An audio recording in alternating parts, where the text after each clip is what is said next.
এইবারে বিনতা কেঁদে বলল স্বামী গো সন্তানে যদি দিতে হয় বড় দিদির মতো নয়, মেজ দিদির মতো নয়, শেষ দিদির মতো নয়, ওমা এর থেকে আরো ভালো ছেলে চাই। বেশ বলো তুমি কেমন ছেলে চাও? আমায় বেশি বেশি সন্তান লাগবে না, তুমি আমার গর্ভে একটা সন্তান দিও। কে গো মা, সন্তান বেশি দরকার নেই, 10-এর যেন একজন হয়। একটা ছেলের জন্ম দাও, সে যেন 10 জনের একজন হয়ে দাঁড়ায়। সমাজে প্রত্যেকটা মানুষ যেন বলে এ সন্তানের মতো সন্তান জন্ম দিয়েছে। তাহলে 10টার দরকার নেই। আজকের বিনতা মা কেঁদে বলেছিল বড় দিদি মেজ দিদির মতো আমার অত লাগবে না, আমার গর্ভে একটাই সন্তান দাও। স্বামী তোমার চরণে জানাইয়ে ডাকলাম যে সন্তান তুমি আমার গর্ভে দেবে সে যেন কৃষ্ণ বলে বলে কাঁদিতে পারে। তাই গৌর প্রেমানন্দে হরি বল।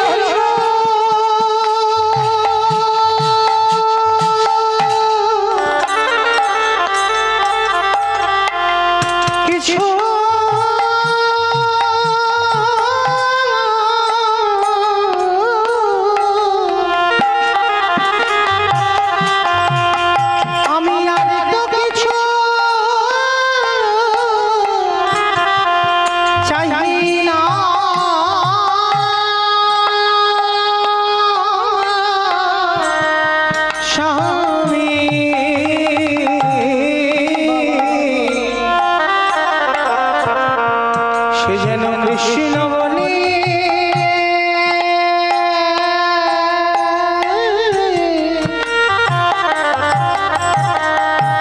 কৃষ্ণ বলে কাঁদিতে পারে।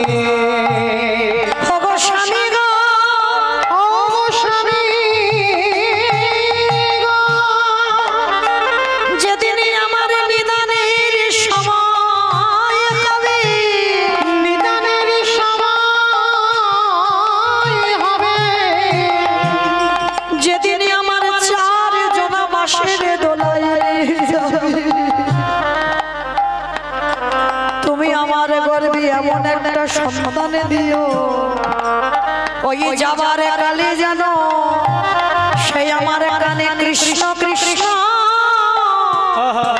নামে বলি দিতে পারে। যেদিন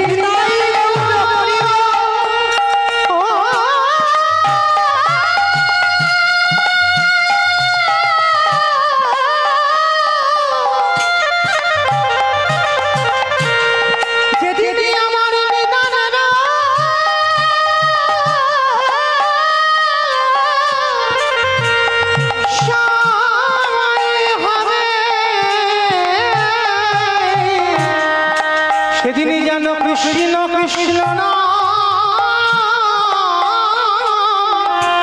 বলে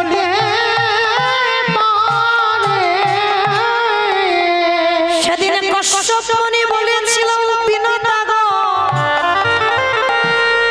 তুমি আমার বউ নয়, তুমি আমার স্ত্রী নও, তুমি হলে আমার সহধর্মিণী, তুমি হলে আমার ভজনের অধিকারী।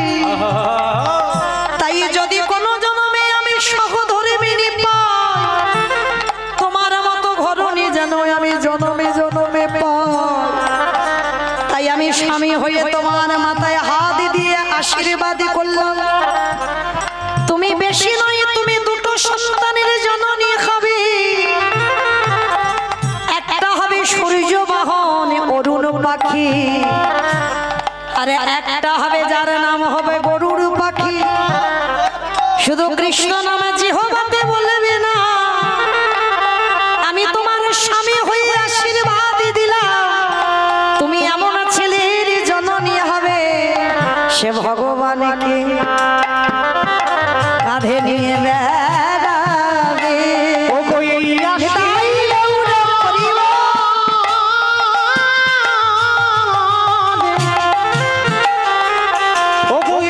আশীর্বাদ কোটি না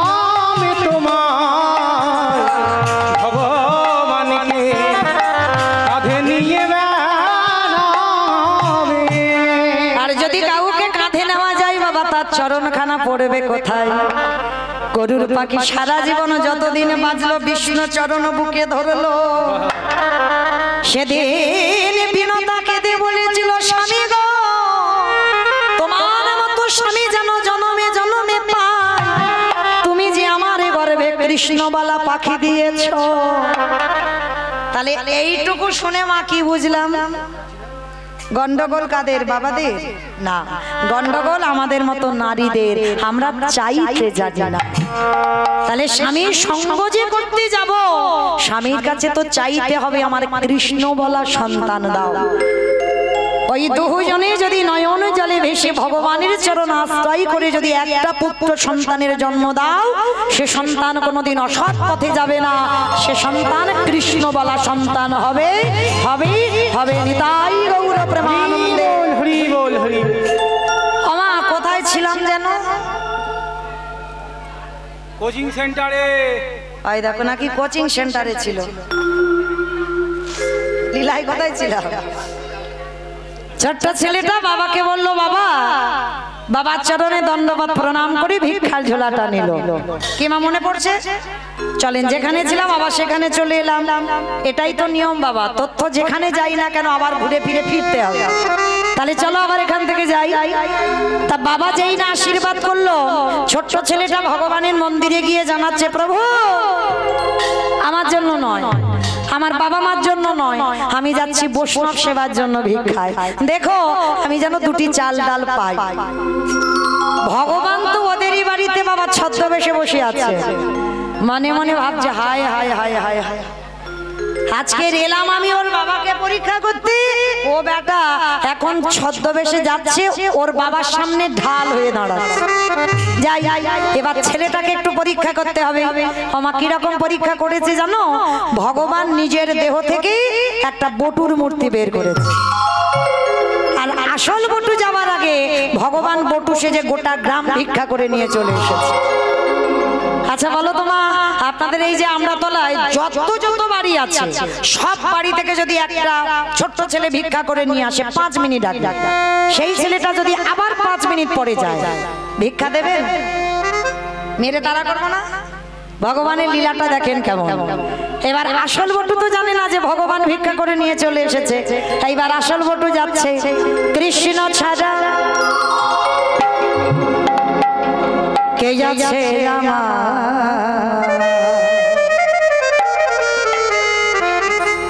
বিশ্ব চরাচর মাঝে,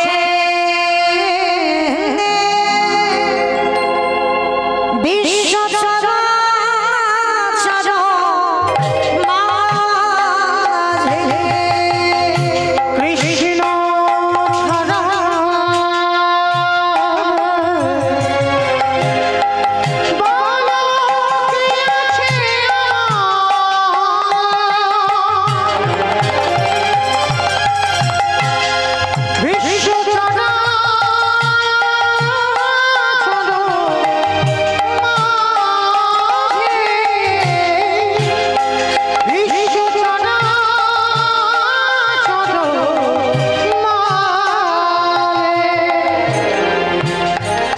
ছিল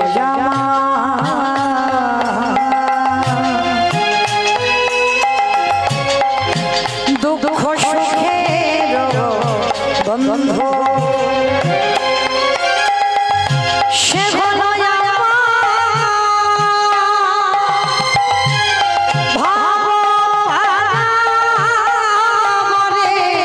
সিন্ধু। ছিল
যেই না ছোট্ট ছেলেটা ব্রজমাদের ঘরে গেল, সমস্ত ব্রজমায়েরা বেরিয়ে এসে বলে বলে না,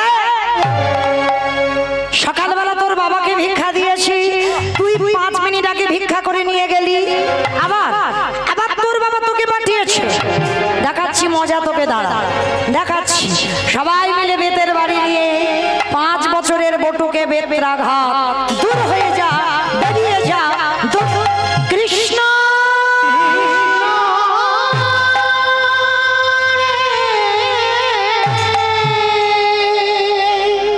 বিনা অপরাধে ছেলেটাকে এত মার মেরেছে, ধুলায় লুটিয়ে পড়ল ছোট ছেলেটা। কৃষ্ণ এ জীবনে যদি অতিথি সেবা দিতে না পারি, এ জীবনে যদি বৈষ্ণব সেবা না হয়, এ জীবন রাখবো না, এই জীবন আমি যমুনার জলে ত্যাগ করে দেব। ভগবান ভয় পায় কখন? মা প্রকৃত ভক্তের কাছে। ভক্তই তো ভগবানকে জব্দে ফেলতে পারে, তাই না? ভগবান তো ভক্তকে যেমন জব্দে ফেলে, ভক্ত কোন ভক্ত আছে ভগবানকে মেরেও দেখাতে পারে, ভগবানকে শাসন করেও দেখাতে পারে, পারে না? যেমন আপনারা যাবেন দক্ষিণেশ্বর কালীবাড়ি মা শ্রী শ্রী রামকৃষ্ণ পরমহংসদেব পায়খানায় বসেছে, আর ওই দক্ষিণেশ্বরের নদী থেকে একটা কচি শশা ভেসে যাচ্ছে। কি গো, আমরা সূচি অসুচি বিচার করি না? ঠাকুরের সূচি অসুচি ছিল না, সেই পায়খানা করা অবস্থায় সে জলে নেমে যেই না শশাটা ভেজে যাচ্ছে, বাবা ওই শশাটা সে জল শোষটা করেনি বাবা, সেই পায়খানা করা অবস্থায় শশাটা নিয়ে ছুটে গেছে মার কাছে, গিয়ে শশাটা মার সামনে ধরে বলছে, মা খাবি না? তবে মায়েরা এই যে আর কদিন পরে বৃহস্পতিবারে তো মায়ের পূজা, তাই না? তবে এই মায়ের পূজা প্রথম সৃষ্টিটা করেছিল কে? মায়ের পূজাটা দিয়েছিল কে প্রথম? হরি বল। একটুখানি বলি ছোট করে, আমার জন্য নয়, ভক্তদের জন্য, আমার এই ছেলেগুলোর জন্য। জয় রাধে। তো যাই হোক, একটুখানি বলি। এই যে প্রথম কালী পূজাটা বাবা করেছিল কি জানো? আমার নিমাই পণ্ডিত নবদ্বীপে পাণ্ডিত্য অর্জন করেছিল, টোলে পড়াশোনা করেছিল, আর নিমাইয়ের একজন বন্ধু ছিল যার নাম কৃষ্ণানন্দ আগম বাগীশ। নিমাই আমাদের এই ধর্মগ্রন্থ নিয়ে পড়াশোনা করেছিল, আর এই কৃষ্ণানন্দ আগম বাগীশ তন্ত্র সাধনা করেছিল। কোথায়? কাশীধামে গিয়ে। আর কাশীধামে গিয়ে বাবা তন্ত্র সাধনা করে রাতের বেলা করে ওই কৃষ্ণানন্দ ঘুমায়, আর ঘুমের ঘরে মায়ের একটা প্রতিচ্ছবি চোখে ভেসে ওঠে, কিন্তু স্বপ্নে যেটা দেখে সেটা বাস্তবে দেখতে পায় না। মানে আসল রূপ কোনটা এইটা আমাদের জানতে হবে, মায়ের প্রকৃত রূপ কোনটা। অনেক রূপ আমরা দেখতে পাই, কিন্তু প্রকৃত রূপ মায়ের কোনটা? তো কৃষ্ণানন্দ আগম বাগীশ বাবা যেন দিশেহারা হয়ে যাচ্ছে, আমি স্বপ্নে এক দেখি আর আমি বাস্তবে এক দেখি, কোনটা ঠিক আর কোনটা ভুল বুঝতে পারছি না। একদিন ঘুমিয়ে আছে, আমার মা স্বপ্ন দিয়েছে, কৃষ্ণানন্দ কোনটা আসল আর কোনটা নকল তুই দিশেহারা হয়ে যাচ্ছিস, বুঝতে পারছিস না, যা চলে যা। কোথায়? নবদ্বীপে। সুরধনী গঙ্গা স্নান করবি, সুরধনী গঙ্গা স্নান করে ভোরের বেলা তুই ওই গঙ্গা স্নান করে শুদ্ধ হয়ে ওই ভিজা বসনে আসবি।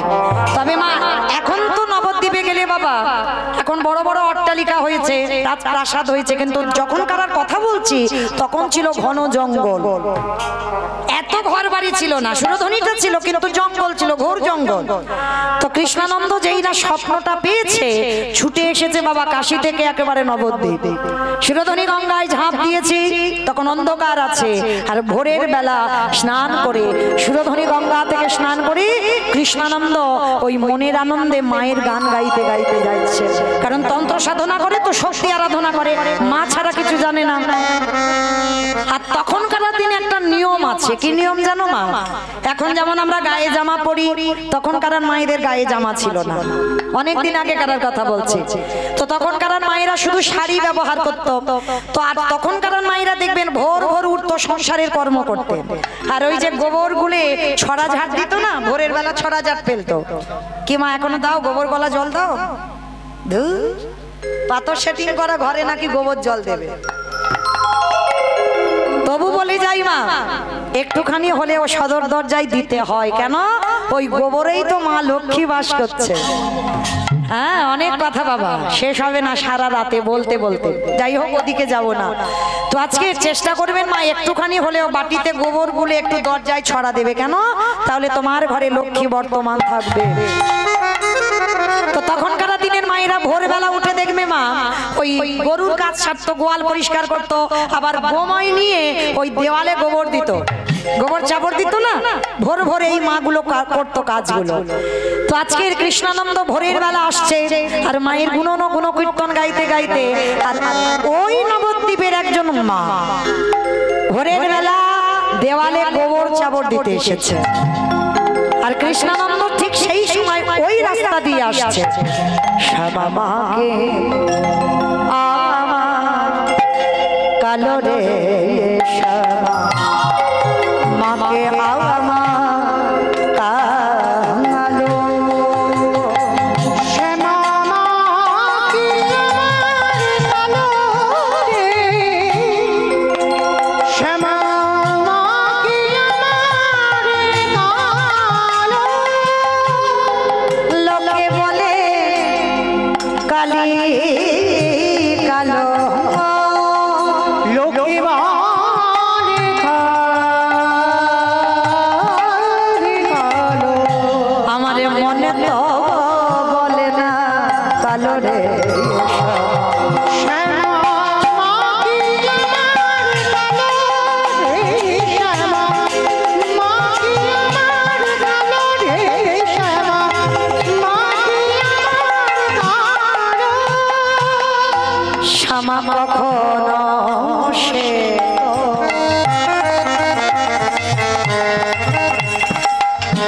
কখনো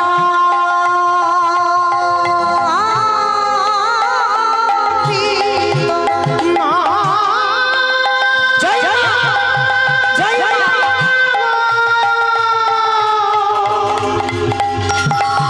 কখনো নীল লোহিত রে,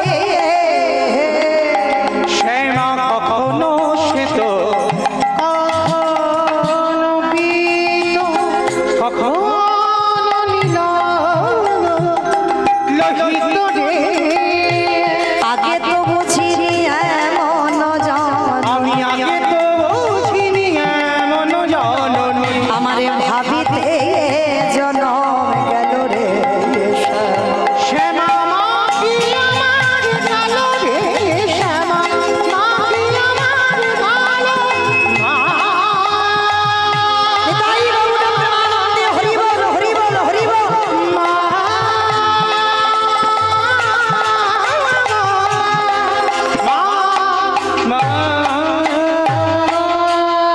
কৃষ্ণানন্দ তো চোখ বন্ধ করে মায়ের গান গাইতে গাইতে আসছে, আর সেই নবদ্বীপে সংসারী মা হাতে গোবরটা নিয়েছে, আর গোবরটা একটু কেটে, যারা দেওয়ালে গোবর দাও কিরকম করো মা, একটু কেটে নিয়ে আর গোবরটা তা সেই নবদ্বীপের মা একটুখানি গোবর কেটে নিয়ে বাবা সবে ওই দেওয়ালে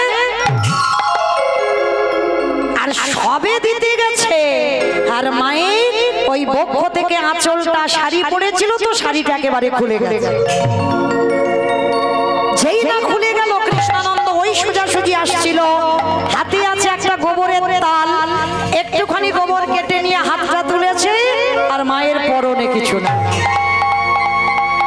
ওই রূপটা দর্শন করে কৃষ্ণানন্দ বলে বলেন, এই তো মা মা আমি পেয়েছি, এই তো যে স্বপ্নে আমি যে রূপ দেখতে পাই, এই তো সেই রূপ। এই তো মনে মনে কৃষ্ণানন্দ ওই যে গোবরের তালটা একটা রক্ত বীজের মাথা করে দিল, হাতে ওই যে গোবরটা নিয়েছিল মনে মনে একটা ওষি বসিয়ে দিল, পরনে কিছু নাই। আর কৃষ্ণানন্দকে দেখে যখন ওই নারীর পরনে কিছু রইল না, জিহ্বাটা বাহির করে সবার প্রথম কৃষ্ণানন্দ আগম বাগিশ দর্শন করলো, আর দর্শন করে ছুটে গেল নবদ্বীপে পোড়া মাতলা। অনেক ভক্তরা গেছে নবদ্বীপে পোড়ামাতলা দর্শন করেছে।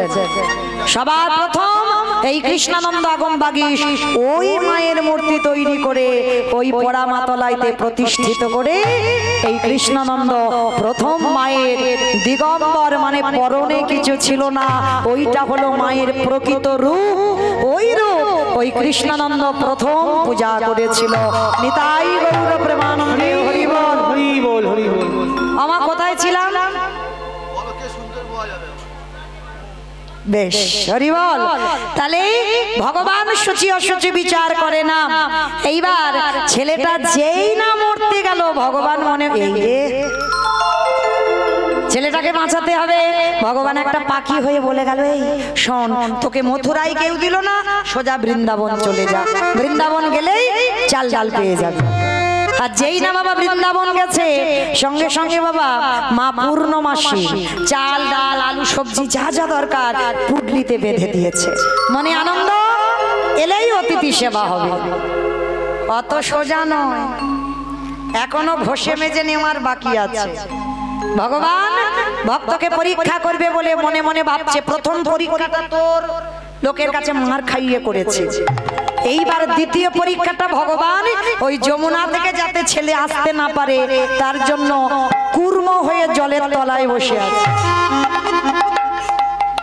আমার কুর্ম মানে কি গো? কুমড়ো, কুমড়ো। কোনটা, কচ্ছপ কুমির না কুমড়ো? কচ্ছপ, কুমির নয়, কচ্ছপ। ভগবান সত্যযুগে কচ্ছপ হয়েছিল। ভগবানের তো 10টা অবতার, সত্যযুগে খালি 5টা, মৎস্য কুর্ম বারাহ নৃসিংহ বামন সত্যযুগে। ত্রেতা যুগে 2টো রাম, একটা ভৃগু বংশী যমদগ্নি রৌরসী মা রেণুকার গর্ভে জন্ম নিল ভৃগুরাম বা পরশুরাম। আর একটা ক্ষত্রিয় কুলের রাজা দশরথী রৌরসী মা কৌশল্যার ঘরে জন্ম নিল দাশরথী রাম বা সীতাপতি রাম। আর একটা বলরাম অবতার, আর একটা হয়ে গেছে বাবা বুদ্ধ অবতার। আর একটা শুধু বাকি আছে, 9টা কমপ্লিট করেছে ভগবান, আর একটা বাকি আছে যেটা হবে কল্কি অবতার। তা ভগবান সত্যযুগে সমুদ্র মন্থনের জন্য কচ্ছপ হয়েছিল। কেন জানো? ওই মন্দার পর্বতকে যখন ওই মা ধরিত্রীর বুকে রেখেছিল, ভগবান ভাবলো মা ধরিত্রীর বড় কষ্ট হবে, ওই জন্য ভগবান কচ্ছপ হয়ে নিজের পিঠটা পেতে দিয়েছিল। আর নিজের পিঠের উপরে ভগবান কত দয়ালু দেখেন, ভগবান কত দীনতার প্রতিমূর্তি দেখেন, ভগবানের পিঠের উপরে ওই মন্দার পর্বতটাকে বসানো হলো। আর বাসুকী নামকে ওই দড়ি করে মন্থন করা হলো। তাহলে সেদিন সমুদ্র মন্থনের জন্য কচ্ছপ হলো, আর আজকের লীলায় ভক্তকে পরীক্ষা করবে বলে কচ্ছপ হয়েছে। চুপটি করে বসে আছে জলের তলায়। আর বটু তো জানে না, চাল ডালটা নিয়ে নাচতে নাচতে নাচতে নাচতে পর তো পর বাবা একেবারে পাটা পড়েছে কচ্ছপের পিঠে। আর যেই পিঠে পড়লো, কচ্ছপের পিঠটা দেখেছো মা একটু পিছল মতো, পা পড়তেই পা পিছলেই জলে। আর যেই না জলে পড়ে গেল, সঙ্গে সঙ্গে ছোট্ট ছেলে কেঁদে উঠলো, মা তোর এত লোভ, তোর এত লালসা, তুই আমার অতিথি সেবার চাল ডালটাকে খেয়ে নিলি। ঠিক আছে, আমার জীবনটা এবার তোকে খেতে হবে।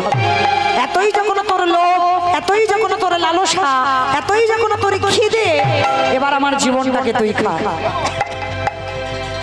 যেই না বাবা ছেলেটা মরবার চিন্তা ভাবনা নিয়েছে, ভগবান ওদিকে বলে হায় হায় হায়, ও যদি মরে যায় আমাকে তো কেউ ভগবান বলবে না। মানে ভগবান কিরম বদমাশ দেখো, একবার করে ভক্তকে জব্দে ফেলছে আর একবার করে বাঁচাচ্ছে। কি করে বাঁচাই, কি করে বাঁচাই, কি হ্যাঁ হ্যাঁ হয়েছে। ওরই বাবাকে ডেকেছে, মনিবা তুমি কেমন বাবা? ছেলেটা সেই যে গেল এখনো ফিরছে না, তুমি বাবা হয়ে খোঁজ খবর নেবে না? যেই না বলা, বাবা মনে মনে ভাবছে তাই তো, এত তো দেরি হবার কথা নয়, দাঁড়াও দেখি তো ছেলেটা কোথায় গেছে। তাড়াতাড়ি করে বাবা ছেলেটাকে খুঁজবার জন্য ওই যমুনার ঘাটে এসেছে। আর দেখে না ছেলে ততক্ষণে গলা পর্যন্ত জলে নেমে গেছে। মানে আর একটু যদি পা পিছলায় ছেলেটা জলে ডুবে যাবে। আর বাবা পিছনে গিয়ে ডাক দিয়েছে, এই খোকা আগে শিগগিরই ওঠ, সর্বনাশ সাঁতার জানিস না তুই, জলে নেমেছিস কেন, আগে ওঠ বলছি।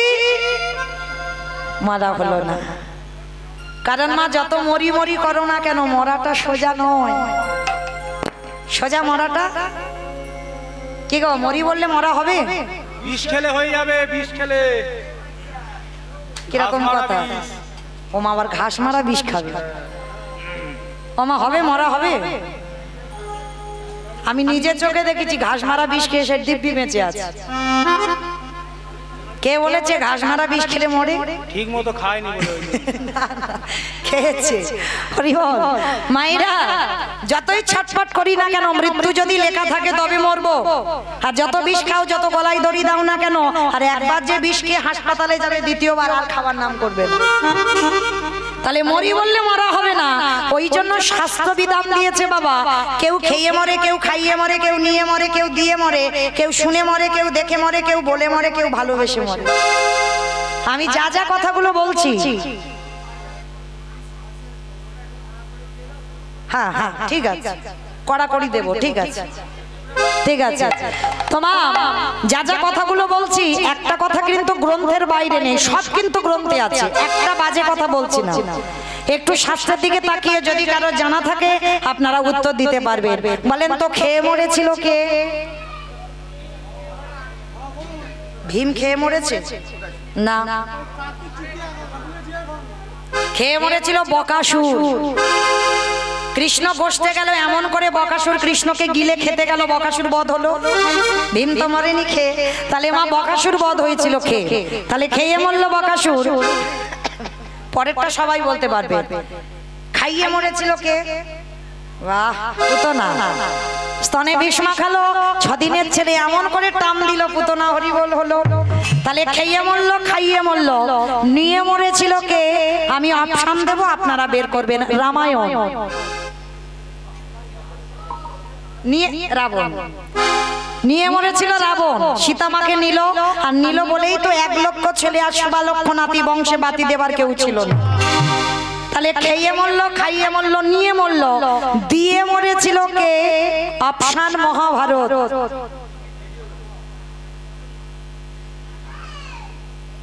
বলো, একটু ভাবতে হবে, আমি শুধু একা ভাববো? আপনারা তো কীর্তন শোনেন। মহাভারতে কর্ণ দিয়ে মরেনি, কবচকুণ্ডল দিল বলে তো কর্ণ বধ হলো, না হলে বধ হতো? হতো না। তাহলে খেয়ে মরল, খাইয়ে মরল, নিয়ে মরল, দিয়ে মরল, শুনে মরেছিল কে? অপশন মহাভারত। না, দ্রোণাচার্য। বাহ, অস্ত্রগুরু দ্রোণাচার্য। অশ্বত্থামা হতমানি, ইহা আমি সত্য জানি, ইতি গজ পড়ে গেল রানে, গজ পড়ে গেল রানে। পুত্রের মৃত্যু সংবাদ শুনল, অস্ত্রগুরু দ্রোণাচার্য বধ হলো। তাহলে খেয়ে মরল, খাইয়ে মরল, নিয়ে মরল, দিয়ে মরল, শুনে মরল, বলে মরেছিল কে? দক্ষ রাজার 7টা মেয়ে ছিল, 7টা মেয়ের মধ্যে একটা মেয়ে ছিল সতী, দক্ষ যজ্ঞ হয়েছিল বাবা। সব জামাইকে বলেছিল, আর বাবা শিবকে বলে। তা সতী যখন যেতে যাবে, বাবা ভোলানাথ বলছে, সতী তোমার বাবা সব মেয়েদের বলেছে, তোমাকে তো বলেনি, তুমি বিনা নিমন্ত্রণে যেও না অপমানিত হতে। সতী বলেছিল, দেখো ওটা আমার বাপের বাড়ি, আমার ব্যাপার আমি বুঝে নেব। সতী বিনা নিমন্ত্রণে গেল, গিয়ে বাবা দেখছে সব জামাই বাবুরা বসে আছে, নিজের স্বামী আসেন। তখন বাবা দক্ষকে প্রশ্ন করেছিল, পিতা তুমি সব জামাইকে বললে, তুমি আমার স্বামীটাকে কেন বললে না? বলে বলবো না। কেন বলবে না? বলে তোর স্বামীকে বললে ও তো ভূত বেদনে নিয়ে আসবে, আর যদি আসে তোমার যজ্ঞটা ভণ্ড হয়ে যাবে, ওই জন্য তোর স্বামীকে বলা যাবে না। আর এই কথাটা যখনই শুনেছিল, সতী বলেছিল, আমি সতী নারী প্রতিনিন্দা যখন শুনলাম, এই মুহূর্তে পিতা তোমার চোখের সামনে দাঁড়িয়ে আমি আমার দেহ ত্যাগ করব বলেই দেহ ত্যাগ করে দিল। তাহলে খেয়ে মরল, খাইয়ে মরল, নিয়ে মরল, দিয়ে মরল, শুনে মরল, বলে মরল, দেখে মরেছিল কে? এটাও হবে বাবা, ভীষ্ম দেখে মরেছিল, কৃষ্ণ রূপ দেখলো। আর একজন বাবা দেখে মরেছিল কে? হিরণ্যকশিপু। ভেবে দেখেন, প্রহ্লাদকে বলেছিল, প্রহ্লাদ তোর হরি কোথায় থাকে? বলে যেদিকে তাকাবো আমার হরিময় জগৎ। এই ফটিক স্তম্ভে তোর হরি আছে? বলে আছে। আঘাত করলো ফটিক স্তম্ভে, আর বাইর হলো দেহটা মানুষ আর মুখটা পশু। কোন ঠাকুর? গণেশ ঠাকুর। গণেশ ঠাকুর নাকি দেখেছো কোনোদিন? সেই সন্ধে 8টা থেকে একটা উত্তর ঠিক দিল নৃসিংহদেব। তাহলে বাবা ওই রূপটা যখন ধরলো আর হিরণ্যকশিপুরকে মারবার জন্য উদ্যত হলো, হিরণ্যকশিপুর খিলখিল করে হেসেছিল, মূর্খ ভগবান পারবে না আমাকে মারতে। বলে কেন? বলে আমাকে তো ব্রহ্মা আশীর্বাদ দিয়ে রেখেছে, আমাকে নারীতে মারবে না, পুরুষে মারবে না, পশুতে মারবে না। ভগবান বলে আমি মূর্খ নয়, মূর্খটা তুই। ওই জন্য তো তোর জন্য আমার এই রূপটা ধরা। আমি নারী নয়, আমি পুরুষ নয়, আমি পশুও নয়। তোদের দুই ভাইয়ের জন্য আমার দুটো অবতার, হিরণ্যাক্ষকে মারবার জন্য ভগবানের বরাহ রূপ আর হিরণ্যকশিপুরকে মারবার জন্য ভগবানের নৃসিংহ রূপ। ভগবান কত বড় ভক্ত ছিল এরা দু ভাই, দেখো ভগবানের দুটো অবতার করে টেনে এনেছে। হরি বল। শুধু বাইরে দেখে বিচার করলে হবে না। তাহলে মা যেই না আমার নৃসিংহদেব শূন্যে তুলে নিয়েছি, হিরণ্যকশিপুর হাসছে, তবু তুমি মারতে পারবে না। কেন? আমি জলে মরবো না, স্থলে মরবো না, অন্তরিক্ষে মরবো না। বলে মূর্খ, আমি তোকে জলেও মারবো না, স্থলেও মারবো না, অন্তরিক্ষে মারবো না, আমি মারবো তোকে ভগবানের উরুদেশ।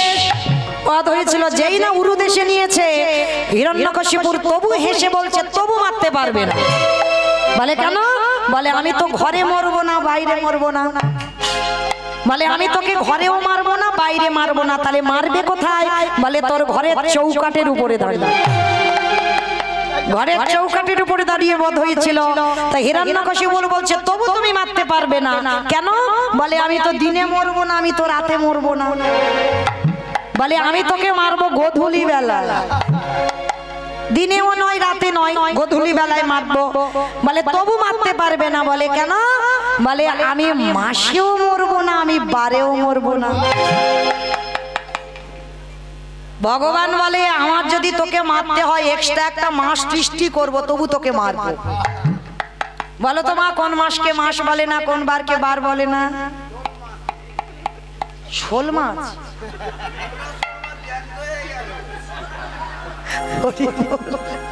রাধে। কোন মাসকে বলো? মাস বলে না, বার বলে না, পুরুষোত্তম মাস। বাহ, হরি বল। হিরণ্যকশিপুর বলেছিল মূর্খ, আমি তোর জন্য একটা এক্সট্রা মাস সৃষ্টি করব, যেটা হচ্ছে পুরুষোত্তম মাস, মল মাস। এই হিরণ্যকশিপুর বধ হয়েছিল মল মাস। আর ওই মল মাসে বাবা একেবারে শূন্যে তুলে নিয়ে বক্ষটা বিদীর্ণ করে দিল। ওই রূপটা দেখে হিরণ্যকশিপুর বধ হলো। তাহলে খেয়ে মরলো, খাইয়ে মরলো, নিয়ে মরলো, দিয়ে মরলো, শুনে মরলো, বলে মরলো, দেখে মরলো। আর একটা বাকি আছে, ভালোবেসে মরেছিল কে? আমি বলবো। বলো। ঋতুপর্ণা। সে এখনো মরেনি তো। বকুল পিয়াতে মরে। ওটা তো সিনেমা। আমি বলেছি গ্রন্থের বাইরে একটা কথা যাবে না, ও তো বাইরে চলে যাচ্ছে। তাহলে শাস্ত্রের ভিতরে থাকতে হবে। ভালোবেসে মরেছিল রাজা দশরথ। কাকে ভালোবেসেছিল? রামকে নয়, কৈকেয়ীকে। কৈকেয়ী মাকে ভালোবেসেছিল। আর কৈকেয়ী মাকে ভালোবাসতে গিয়ে বাবা দুটো বর কায়দা করে চাইল। প্রথমবারে ভরত রাজা হবে, দ্বিতীয়বারে রামে যাবে 14 বছর বনে। আরে যখন রামে বনবাসী হলো, দশরথ কেঁদে কেঁদে অন্ধ হয়ে গেল। আরে বিছানা সজ্জা হয়ে দশরথ কেঁদে কেঁদে একটা কথা বলে গেল। মরার আগে একটা কথা বলে গেল, বলবো? বলি। আমাদের জন্য নয়, আমার দাদা ভাই বাবা ঠাকুর যারা বিয়ে করেছে, সংসার করেছে, যারা করনি তারা বেঁচে গেছো, আর যারা করেছো তাদের জন্য দশরথ একটা কথা বলে গেল। কি কথা জানো? ওরে কলির জ্ঞানন্ধজি, এই যে আজকের আমি আমার বউকে ভালোবেসে যে দুর্গতি হলো, তাই তোদেরকে বলে যাই তোরা যেন আমার মতো কেউ বউকে ভালোবাসিস না। তবে ভালোবাস, খবরদার বউ যেন মাথায় চড়ে না বসে। আর যাদের যাদের বউ মাথায় চড়ে বসবে, মনে রেখো তাদের দশা আমার মতো হবে। ওরাই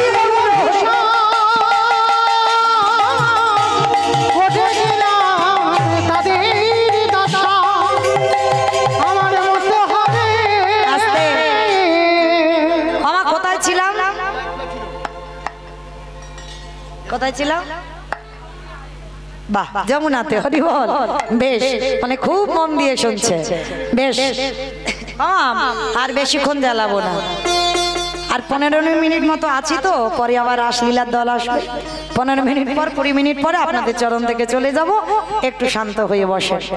তো চলেন এইবার, যেই না বাবা সন্দীপনী মনি এলো, ছেলেটার মরা হলো না। আর যেই না ছেলেটাকে ডেকেছে, ছেলেটা এসে বলছে, বাবা আমি যা পেয়েছিলাম সব যমুনার জলে ডুবে গেছে। সেগিরি, তাহলে কি করে অতিথি সেবা দেব? বাবা ওই যে দূরে দেখা যাচ্ছে একটা মুদির দোকান, ওই দোকানে গিয়ে আমি কিছু জিনিস চুরি করে আনবো। চুরি? হ্যাঁ রে, চুরি করা মানে তো মহাপাপ। কে বলেছে চুরি করা মানে মহাপাপ? মনে রেখো মা, এ জীবনে যদি চুরি করো, সব চুরিতে পাপ নয়। তুমি যদি নিজের জন্য চুরি করে তাতে পাপ হবে। অতিথির জন্য যদি চুরি করো, অতিথি মানেই নারায়ণ, নারায়ণের জন্য চুরি করতে হবে। তো আজকে ছোট্ট ছেলেটার বাবা দুজনে মিলে যাচ্ছে কোথায়? মুদি দোকান চুরি করতে। আর গেছে তখন সময়টা হয়ে গেল ভোরের বেলা। আর ওই ভোরের বেলা বাবা ছেলে দুজনে মিলে মা মুদি দোকানের পিছন থেকে গর্ত করেছে। গর্ত করে প্রবেশ করেছে দোকানের ভিতরে।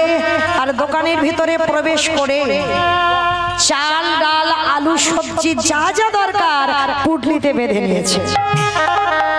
আর পুটলিতে বেঁধে নিয়ে একেবারে বাবার হাতে দিয়ে বলছে, বাবা তুমি তো কত চিন্তা করছিলে কি করে সেবা দেবে, দেখলে তো আমি কিরকম ব্যবস্থা করে দিলাম। বাবা বলছে, হ্যাঁ রে খোকা, অতিথি সেবার পর একটু মুখশুদ্ধি দিতে হয়। মনে রেখো মা, শুধু আজকের লীলাতে নয়, সবাইকে বলে যাচ্ছি, এটা আমার কথা নয়, মহাজনগত পন্থা। একজনকে যদি নিমন্ত্রণ করে সেবা দাও, সেবার পরে যেন মুখশুদ্ধিটা দিতে ভুলে যেও না। তো আজকে ওই ছোট্ট ছেলেটা বাবার কথা শুনে বলছে, ঠিক আছে বাবা তুমি দাঁড়াও, আমি দেখছি ওই দোকানের ভিতরে কি পাওয়া যায়। প্রবেশ করে দেখছে মা পানের থালাতে একটা হরিতকি পড়ে আছে।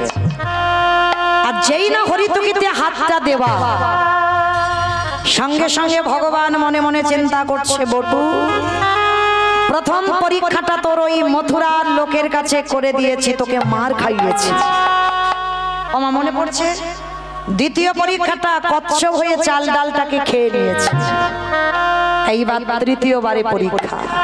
আর এই পরীক্ষায় যদি উত্তীর্ণ হস, আমি জানবো তুই চিরকালের জয়। আর এই পরীক্ষার মুখে যেন মা জীবনে কারোর দাঁড়াতে না হয়। কোনোদিন কোনো ভক্তকে এমন পরীক্ষা যেন দিতে না হয় যেটা আজকের বটুকে দিতে হবে। ভগবান কি করেছে, যেই না ওই হরিতকিতে হাত দিয়েছে, ভগবান স্বপ্ন দিচ্ছে দোকানদারকে, দোকানদার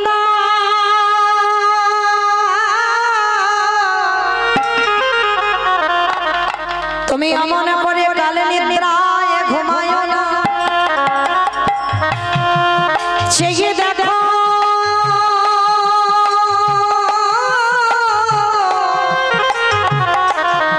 তোমার মুদি দোকানে কেমন চুরি হয়ে যায়।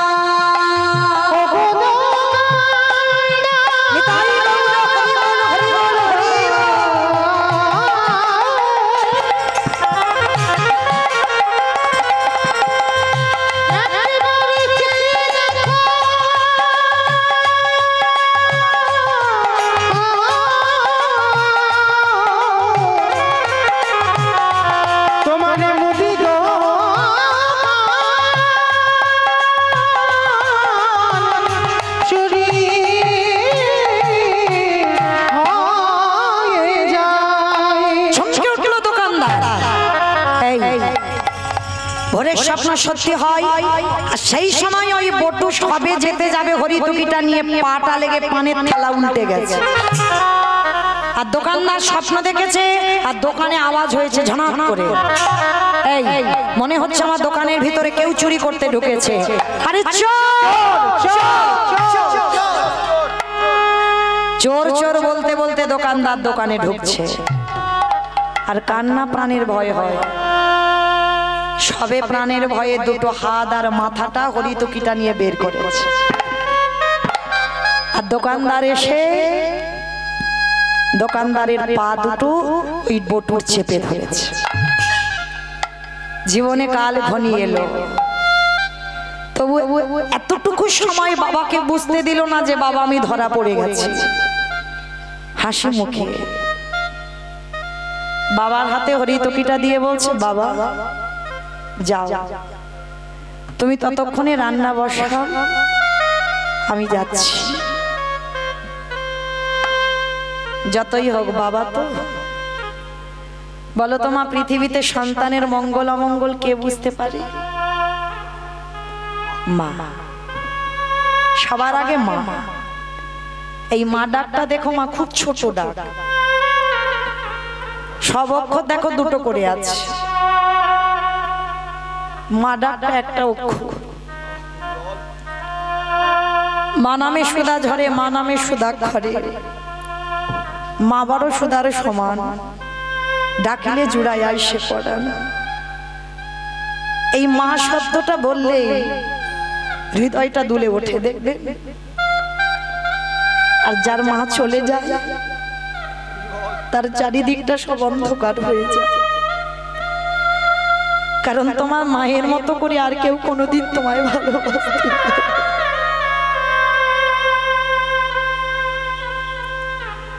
যে যতই বলুক না কেন আমি তোমায় ভালোবাসি, তোমার মার মতো করে কেউ বেশি পারবে না। মায়ের সঙ্গে নারীর বন্ধন, বাবার সঙ্গে রক্তের সম্পর্ক। সবার আগে বাবা মার মনটা কুগায়, যা আমার ছেলের ভালো হবে না মন্দ হবে। তার ছেলেটার পা ধরে তো দোকানদার টানছে, আর বাইরে হাত দুটো আছে আর মাথাটা আছে, দেওয়ালটা ধরে আছে আর পিছনে টানছে। বাবা বলছে, হ্যাঁ রে খোকা, তুই তো কোনোদিন এত ঘামিস না। কি হয়েছে রে বাবা, তুই এত ঘামছিস কেন? ও বাবা কিছু হয়নি, তুমি ততক্ষণে যাও, রান্না বসাও, আমি যাচ্ছি একটু পরে। না, দুজনে একসঙ্গে এসেছি, একসঙ্গে যাব। তুই আমাকে আগে যেতে বলছিস কেন খোকা? সেই তো আমরা বাপ বেটা চোর হলাম, তাহলে দুজনেই একসঙ্গে এসেছি, একসঙ্গে যাব। ও বাবা তুমি যাও না, আমি বলছি তো আমি একটু পরে যাচ্ছি। না, একসঙ্গে এসেছি, একসঙ্গে যাব। ছোট্ট ছেলেটা বারবার যখন বলছে আর থাকতে পারলো না, বাবা